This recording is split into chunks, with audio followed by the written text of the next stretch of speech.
What's up, guys? Welcome back to another episode of Katson's Corner, the show where we talk about college football, how it relates to the Chargers, and what they're going to do in the draft when it comes to April. Um, Welcome to all of you that may be here for the first time. I know with recent events, especially the Justin Herbert injury, there are probably some of you that are tapping in for the first time, wondering what we should do draft-wise when it gets to that time. Obviously, the record is not in a spot where we're really talking about the playoffs anymore, and so it's kind of time to shift to that draft discussion. With the Titans win tonight, I'm recording this Monday night, so the Titans win tonight. The Chargers should move up a spot. If they haven't moved up a spot already because of strength of schedule tiebreakers, then they will move up a spot rather soon here because the Titans look like they're going to continue trying to win games, and Justin Herbert looks like he's going to probably go on IR with his finger surgery. So Chargers will probably be picking top 10. That's going to lead to a very exciting winter and spring season for all of us invested in the draft.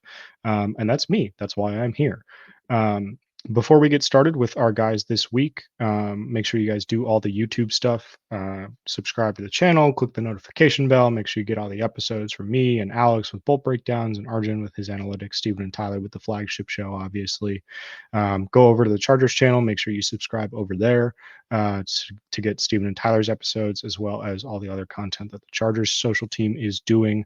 I know that they're getting pretty close to a big round number subscription wise. I don't remember what that number is, but I've seen Steven and Tyler tweet about it. So make sure you guys go over there, support them as well. And yeah, do all that stuff. Go look at my stuff on Twitter at Alex Katson, the way you see it spelled on the screen. I'm all over the place these days doing all kinds of stuff. So if you want to tap into any of that, feel free. I would appreciate it. This week, we're going to do another kind of catch-up scouting episode like we did last week. So last week, we talked about 6 guys that either the Chargers didn't visit a game this season or they did, but we didn't get to cover them because we were talking about other players. And so we're going to do the same thing this week. We're going to do that this week. And then next week, we'll probably preview the college football playoff, take a break for Christmas. And then when we come back after Christmas, we'll start doing some more like deep dive sort of stuff on some guys that I think are like actually really good fits for the Chargers, which means the upload schedule will probably change a little bit and all that sort of stuff. But we will keep you guys up to date with everything happening there. And until then, we will get started with this week's episode and talk about our 6 players that we have for catch-up scouting this week. We're going to start with Clemson defensive tackle Rook Horo. I think I added an extra syllable there. I didn't look up the pronunciation of this one. I really should have. I have a couple more later that I did look up the pronunciation of, but I forgot to do it for this one. So we're just going to call him Rook for the rest of this segment to avoid butchering his last name even further. Rook is a guy who came in as a pretty unheralded recruit compared to the rest of his teammates at Clemson. Started out as a 3-star recruit in the class of 2019. Obviously, if you think about the Clemson defensive line and all the NFL players that they've produced over the last few years, all of those guys are 4- and 5-star recruits. So being a 3-star recruit and then also playing as a freshman, as Rook did, is pretty impressive given the talent in front of him. Didn't play much as a freshman, but did play a fair amount, got into 10 different games. Had an injury in 2020. You see there he had a meniscus injury in 2020 that cut his season short to only 3 games, so he redshirted that year. I do note that for kind of injury history purposes for scouting reports and stuff. A minor knee injury like that, obviously meniscus that takes you out for a big portion of the season is not like a minor injury per se. But meniscus injuries are one of those ones that like people usually come back from pretty full strength. It's been a few years since it happened. It's not really going to affect his draft stock too much probably. But it is something just kind of worth noting of like there is an injury history there. Whether it's significant or not is a whole other question. But one of the things that I really like about Rook is his ability to drop weight and anchor well in run defense. That's been an area that the Chargers have improved in this season. But we've talked about before on the show, there's going to be a lot of roster turnover coming into next season, especially on the defensive line with how much money got put into that, with how many of those players have ties to people that may or may not be here next season. And so even though they've improved a lot, it's still something that like you're looking for replacement wise. I think especially like we've talked about before, Austin Johnson has been a little bit inconsistent, and his contract, just with the way that the salary cap is probably not one that's going to be retained going into 2024. And so you're still looking for guys that kind of replace that sort of role. I think Rook is someone that would be able to do that. Um, has really good leverage on the defensive line. He wrestled in high school. If you've seen the show before, you know that wrestling is the best base for playing in the trenches, whether that's offensive or defensive line. Usually gets brought up more often for offensive linemen, but defensive linemen, it's also a super important skill as well. You learn a lot of leverage, a lot of stuff about the way to use your power, kind of like use your entire body to handle someone out of the way, do all that sort of stuff. So Rook does have that background, and I do like that. Kind of makes me think higher of people as a player, even whether that's warranted or not, because a lot of times it does pop up on that tape of like, oh yeah, you can tell that this guy wrestled. Um, Rook does have some arm length that I think is going to come in below average. I believe in the spring his arms came in at about 33 inches. If he was on the offensive line, that's like right at the cutoff for between like, hey, you get to stay at tackle or you're moving to guard.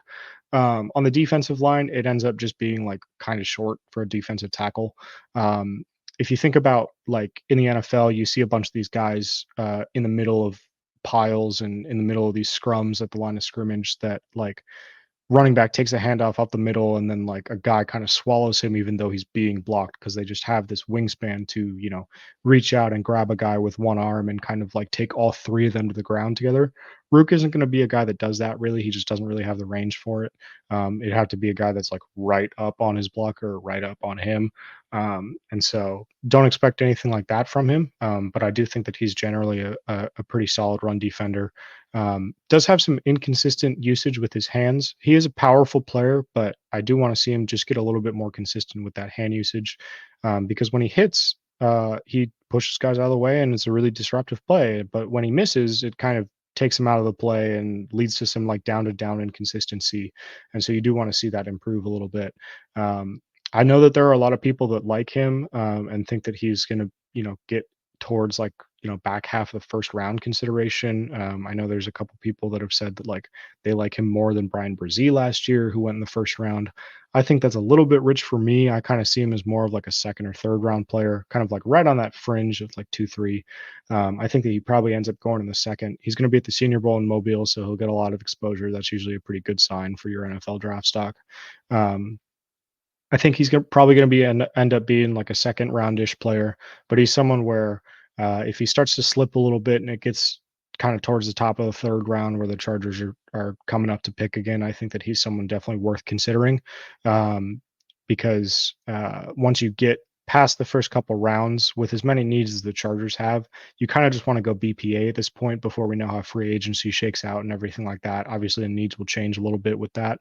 But before that happens, you kind of just want to go best player available. And so even though defensive tackle is maybe not as big of a need as some other things on the roster, I do think that it's a worthy consideration in the third round. Moving on here to Georgia corner Kamari Lassiter. He's kind of the last big corner prospect that we haven't talked about this season. We've touched on everyone else kind of some more briefly than others, but like Cooper DeJean from Iowa and like Kool-Aid McKinstry from Alabama. We've talked about Kalen King a ton because the Chargers have gone to like 6 Penn State games. King has kind of fallen off the back of that race a little bit, but he's still someone that's kind of in that like round 1 to 2 consideration. I think that's where I'm going to end up having Lassiter as well. He's kind of creeping into that first round consideration, getting close to that CB1 race. I think that the steam is going to kind of run out a little bit. It's a little bit kind of just like new flashy thing of just like, oh, we're watching a lot of Georgia football kind of like as they play in the SEC championship and they're going to play in a New Year's Six bowl and they're going to do all this stuff. So like you're getting a lot more Georgia football where like you may not be getting Iowa or well, Alabama's in the playoffs, so that's not really a good example. But Iowa, especially for DeJean, especially because he's injured. And so you kind of get into like a like recency bias sort of thing with a guy like Lassiter. But I do think he's a really good player. He was a four sport athlete in high school, played football, basketball, baseball, and ran track. That track background is the one that you can tell the most when he's on the field, because what really stands out is his quickness. That's kind of his number one like calling card of a trait. Um, it helps him limit deep balls because he's got the quickness to kind of hang with receivers vertically. I wouldn't say that he's fast necessarily, but he does like mirror receivers very well and he keeps up with them down the field. But that quickness also helps him erase anything underneath. He's a very reliable, willing tackler, has a ton of special teams experience, even though he's a pretty highly recruited guy. Georgia has such an embarrassment of riches in the secondary there that he had to play special teams in order to see the field his freshman year. And so he's got plenty of experience there, has a bunch of tackling skill that is kind of carried over to him playing actual defense now. Obviously, if you've watched the Chargers this season, you know that tackling on the exterior has been a huge problem. And so that's, always nice to hear about anyone the Chargers might be considering is like, oh, they can tackle on the exterior. That's crazy. I do think that like that track background is also very apparent in the way that Lassiter is built. He's listed at 180 pounds at about 6 feet even, which is a little bit wiry for NFL standards. He's going to need to bulk up a little bit. And we've talked about before on the show, anytime that you talk about a guy that needs to bulk up a little bit, you're worried about like, is he going to lose speed? Is he going to lose quickness? Because we're asking him to put on a little bit more weight and there's going to be an adjustment period there and everything. And so it's something that like NFL strength staffs always kind of have to balance. And then when the ball does get in the air, Lassiter tends to lose it a little bit. He's not the greatest guy at turning his head around and looking for it. Tends to be one of those guys that tries to play through the hands of a receiver rather than get his head around and try to make a play on the ball, which means he does get there early sometimes, does get flagged at a pretty decent rate. Just getting to receivers a little bit early, it can get a little bit grabby down the field, that sort of stuff. But that's pretty normal for a college corner. I think that he's a really good player. He's someone, again, that's going to be in that corner one consideration. I think that he's probably going to be more towards the back half of the first round, if not the second. But that is a perfect player for the Chargers because they're probably going to be picking in the top 10 of the second round. And so if he does get to the second round, like you think like a Joey Porter Jr. style draft night sort of deal, that could pay big dividends for the Chargers, who really, really need a corner going into next season. Another position that the Chargers kind of really, really need is wide receiver. So we're going to talk about LSU wide receiver Brian Thomas Jr., who I think is kind of in the same camp as last year, as a guy that could get to those top 10 picks in the second round. But if he does, he's probably going to go very quickly. This is a guy who exploded onto the scene this season. His career high in receiving yards coming into the year was 370 something. This year he had 1,079, which is pretty good, if you ask me.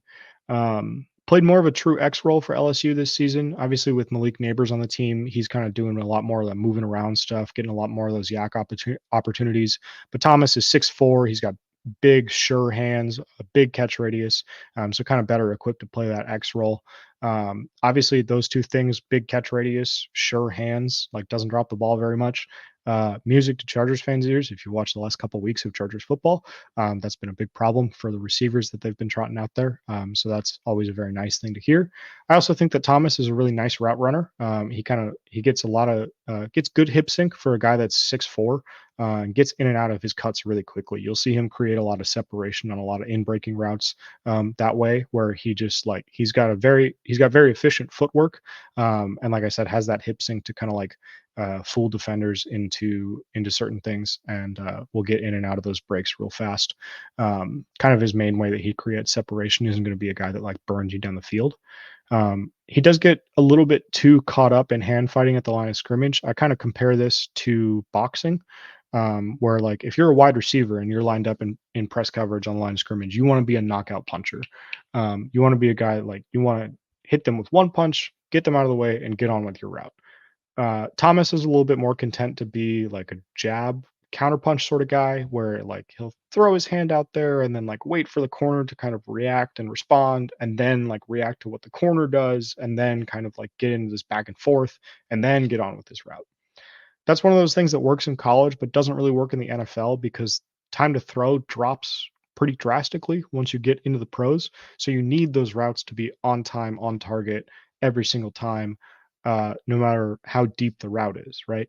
And so if you're wasting even an extra half second, doing this kind of extra hand fighting with corners that are going to be more physical and stronger at the NFL level, then that throws off the timing of your offense. I think that you've kind of seen some of this stuff with Quentin Johnston this season, where like he takes just like a tick extra to get into his break for some of these routes, or to get across the field, or to get off a corner or something, and it's led to some communication issues this year. And I think Thomas kind of has that same sort of problem. So I want to see him improve a little bit on that. I do think he's also a little bit underwhelming on contested catches. Nothing major here, but just kind of like for a guy this big with such good body control, he does adjust to like underthrows and stuff like that very well. But just a little bit underwhelmed. You expect like a little bit more, a little bit higher win rate and that sort of thing. But kind of nitpicky stuff with him. Generally, when you get a guy like that where you're like, wow, this guy's really good, but there are a couple things that I would want to change, that's a back of the first round, early second round player. Um, the thing with him is that he is also my favorite to be wide receiver 5 behind kind of the big 4 guys of Harrison, Neighbors, Odunze, Keon Coleman. And so I don't think that he's necessarily going to make it to the second round if he does end up as wide receiver 5, because Harrison and Neighbors are more than likely going to go top 10. Odunze and Coleman, I think, are pretty uh, good bets to go top 15, top 20-ish, depending on how the board falls. I don't think that the 5th guy gets out of the first round, just with how strong this wide receiver class is. And so I think in that respect, if you're thinking about him in terms of a player that ends up on the Chargers, I think that you get into kind of dicey territory there, where I think that someone might scoop him up kind of at the back half of the first round. But again, like Lassiter, if he does slip into the second round, I think that's someone that really needs to be in strong consideration for the Chargers, as a potential pick there. Moving on to our next guy, we've got Notre Dame linebacker Marist Liufau. This is one of the pronunciations that I looked up going into the episode. You can tell. Liufau is a Notre Dame player, which we know is something that the Chargers are automatically interested in. They went to a few Notre Dame games this season. If you remember, at the kind of beginning of the year, we talked a lot about their corner, Cam Hart. But Liufau has also been on that defense the whole time. He is a 2-year starter, full time. So 2022 and 2023. He was set to be a starter coming into 2021, but he had an ankle injury that knocked him out for the entire season. That is one where, kind of unlike Rook's meniscus injury that we talked about earlier, an ankle injury that keeps you out for the whole season. That is one that you kind of note on the medical report as just something of like, this is something that we should probably look into a little bit further, when you're doing kind of your medical checks and stuff. If you're a team, right? Like if you're the Chargers doing your rounds and everything, like at the combine and all these all-star events and stuff, that is something that you're probably going to check out a little bit more closely. But again, a couple years removed from that, so more of a footnote than kind of a like big red flag sort of thing. Liufau has played off-ball linebacker and lined up on the edge, so he's kind of one of those hybrid guys. I think he's going to end up being more of an off-ball linebacker in the league. Um, Really patient run defender, but he's got a quick 0 to 60. What I mean by that is he will kind of like sit in the hole and wait and read and react a little bit, and then when he decides to go, he can go. And that aggressiveness really helps him make a ton of plays in the run game, as long as he gets to the right spot and makes a nice tackle. He's Because of this, he's also a very skilled and effective blitzer. So if you think about like a Drew Tranquil type player, which also a Notre Dame linebacker, also kind of like this same sort of archetype, this same sort of skill set. I'm not saying that that's my player comparison for him, because I tend not to do player comparisons, but just to kind of like get the image going in your mind of Liufau is a very effective blitzer. He's someone that like you can kind of scheme up on those like screaming downhill blitzes that Tranquil ran a lot of last season with the Chargers, where he ends up either unblocked or on a running back or something, and it's just kind of like, hey man, just run through that guy and then get to the quarterback. Kind of those like third down package blitzes. I think that Liufau is going to be a really effective player on those. The negatives here are mostly just related to that same aggressiveness that I talked about. Needs to wrap up a little bit more consistently. This is something that you're seeing with a lot more like modern defensive players, where there's just like not very good form tackling across the board. um, there's a lot of guys that just don't wrap up with their arms, and they kind of just try to tackle with their shoulder or like kind of wrap their body around a guy in order to get him to the ground, and like don't use their arms, like they don't have like motion in them for some reason. It's a really weird phenomenon that's gone on the last few years. Liufau is kind of a victim of it. Does miss a few tackles just because he doesn't like wrap up all the way. Kind of like gets a little bit too drawn into the allure of like making a big hit and making a big play sometimes. Um, and with players like that, you kind of just have to live with the positives and the negatives of the aggressiveness, right? Of like there are going to be some times where he overruns a play or he misses a tackle, but it's in the backfield and hopefully like his teammates rally to the ball, right? And like, but there are also going to be times where like he gets in the backfield and he blows up a play and it's a loss of 5, 6 yards or something. Like there are going to be times where he, bowls over a running back and then sacks a quarterback in like 2 seconds flat. Um, and players like that, like it's really difficult to kind of like rein in that aggressiveness without making them overthink things too much. And so it is one of those things that like you kind of just have to be comfortable with at a certain level, because like in order to change it, you kind of have to like fundamentally change the way that this guy plays ball. And that's not really something that is conducive for a player's success. And so you kind of just have to like find a role where he excels. And so that's probably for Liufau, that's probably going to be like as a sub package linebacker that comes in and blitzes a ton, kind of like a Tranquil-esque player again. You think about where Tranquil went in the draft, that's about a fourth round player. I think that's about where you should expect to see Liufau's name kind of start to get talked about. He's another guy that's going to be at the Senior Bowl, so could get a little bit higher than that, but that's kind of where I expect him to be as of right now. All right. Next up, we've got South Dakota State tight end Zach Hines. He is the other half of the 2022 South Dakota State tandem that won the FCS championship with Tucker Kraft. He played the FCS championship game with a broken foot. Didn't tell anyone about it until after the fact.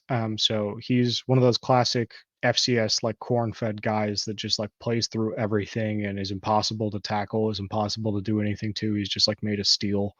Um, and you can tell because he's a really strong run blocker. He's got really stout size. He's 6'7", 260, I believe, and is a great run blocker. Obviously, that's a huge consideration for any tight end that the Chargers will be drafting this year. He's also an elite red zone target. One of those guys where like he may only have 10 catches in a season, but like 4 of them are going to be touchdowns. Think about like a Mo Alley Cox for the Colts, someone that was kind of talked about as a trade target for the Chargers before the season went south. Um, Kind of a player like that, where again, like they're not going to catch a ton of passes. They're not going to be like a dynamic threat like out in the field. Hines doesn't really have like the athleticism of some of these other guys, but he's going to block his butt off. He's going to open up a ton of holes in the run game. And once you get in the red zone, you can run these leak plays with him where no one is going to cover him because they're expecting him to be blocking. And then it's 4 easy touchdowns a year. The one consideration that I think there is going to be with him is that he's an older guy. He's going to be a 6-year senior. Really didn't have an uptick in stats without Kraft this year. Did play a decent chunk of games last season without Kraft as well because Kraft had an injury. But really hasn't seen an uptick this season, and there hasn't been like a second tight end that's been super involved in the South Dakota State passing game either this year, which tells me that it's less about oh, 2 tight ends just get involved all the time, and this was it was always going to be kind of the same production, but now he's just the Kraft half instead of the Hines half. That tells me that it's just like, oh, this is a guy who's only ever going to catch 15, 20 balls in a year, and be that sort of guy. So he's not going to be someone that's like a tight end 1 or anything. But in the later rounds, I think someone worth like taking a flyer on is a blocking tight end, given the issues the Chargers have had in that area. Last guy here, we've got Yale offensive lineman Kieran Amega. Um, he is probably the top FCS player this season. He's played left tackle and left guard. He's probably going to play guard in the NFL. Only played in like 3 or 4 games this season before suffering a quad injury that knocked him out for the rest of the year. It's unclear how much he's going to be able to participate in pre-draft stuff. I know that he has an invite to the Senior Bowl. I don't know if he's accepted it. I don't think he has. And if he does, he might just only accept to go to interviews and go do all that stuff. He might be an interview only guy at the combine. Not sure if he's going to do a pro day. Not sure what the extent of the quad injury was or anything, but it happened in October. It's been a couple months since then. So who knows? Maybe we'll see him kind of like out on the circuit, back on the field doing stuff. But this is a guy who has the quickness and the agility to stay at tackle. I think that he's got he's really good about cutting off outside rushers, but then also like moving back inside and making sure that he doesn't get hit with like an inside counter move. He's got all of those athletic traits to stay at tackle. It's just going to be an arm length thing with him. Again, we talked about like with Rook kind of facetiously about like that 33-inch threshold. I don't think that Amega is going to be there. I think that he's going to come in a little bit under. He might come in just barely over, but like I think it's still going to be below average. No matter where it kind of falls eventually. We'll get those measurements eventually. But I think that he's going to be someone that's looked at as a guard probably in the NFL, with maybe like swing tackle sort of upside. Once defenders do get into his frame, he is a really good grappler. He doesn't have a wrestling background as far as I know. So, where he picked up those grappling skills, not really sure, but he is good at it. And I think the main thing for him is just he's going to need to add mass for the transition from the FCS to the NFL. He looks like a much better and bigger and like, just kind of like he looks like a man amongst boys at the FCS level, especially in the Ivy League level, which is still FCS football, but like those guys are smaller and it's a little bit different of a game just because of the constraints that those schools have on scholarships and the emphasis that they place on athletic programs and all that sort of stuff. And so like he looks like a huge like behemoth dude against that sort of competition, but in reality, like he's kind of light and he's not small, but like he's a little bit undersized. And so I think that he's going to need to add weight. How much he's going to be able to do that through this quad injury as he kind of rehabs is kind of a question mark, which means that he's going to need to do a lot more of that um, once he actually gets into like mini camp and that sort of thing. With a lot of those guys, you can kind of get them to do most of that work kind of in the lead up to the draft. But with his injury circumstance, it might make it, kind of a cloudier picture. Um, I do think that this is someone that the Chargers might be interested in as kind of like a depth offensive lineman, that maybe you try to develop into being a starter down the line. They've shown interest in guys like this before, kind of like guys that were successful left tackles in college, Jamari Sawyer, Jordan McFadden, that sort of archetype that just don't have the arm length, don't have like for whatever reason they don't have the traits to stick at tackle in the NFL, but they could do it if they really, really needed to. I think that Amega is another one of those guys. The caveat here is that he's only ever played on the left side, which is where Rashawn Slater is at tackle, obviously, and where Zion Johnson is at guard. Johnson has been a little bit up and down this season, of course, but like still first round pick, still someone that the Chargers are going to be invested in trying to develop. The right side of the line is where things are a little bit weaker. And so, like, would you rather take Amega and try to flip him over to the right side and try to have him kind of like be quality depth on that side where you need the help? Or would you rather just take a guy who's played on the right side in college and already knows how to do all that stuff? Because flipping sides like that is a little bit more complex than Madden makes it seem. You kind of have to learn how to mirror all of those different movements. I'm sure Steven has covered this extensively on the channel, so you guys probably know. But just in case you don't, it's very difficult. And so that kind of does factor into his evaluation from a Chargers perspective, at least. And that's going to do it for this week, guys. Those are 6 more players that we hadn't had a chance to cover this season. We're up to close to 200 players that we've talked about in some capacity on the show this year. So I hope you guys have enjoyed the ride. I know I certainly have. I'm talking about it like it's the end, and it's not. We will continue going next week. Like I said, we'll probably do a college football playoff preview with the holidays coming up. Hope you guys have had a good start to your holiday season. Hope you guys continue to have a nice holiday season. Again, make sure you guys do all the YouTube stuff, subscribe to the channel, hit the notification bell, go over to the Chargers channel, do all that stuff as well. If you want to follow the stuff that I'm doing when I'm not making these videos for you guys, you can find me over on Twitter at Alex Katson, the same way you see it spelled on the screen. That's probably the best way to find what I'm up to these days, because I am, again, all over the place doing all sorts of stuff. But we will be back next week to talk about some more college football and some more draft stuff. Excited to get after it. Until then, bolt up. See you guys later.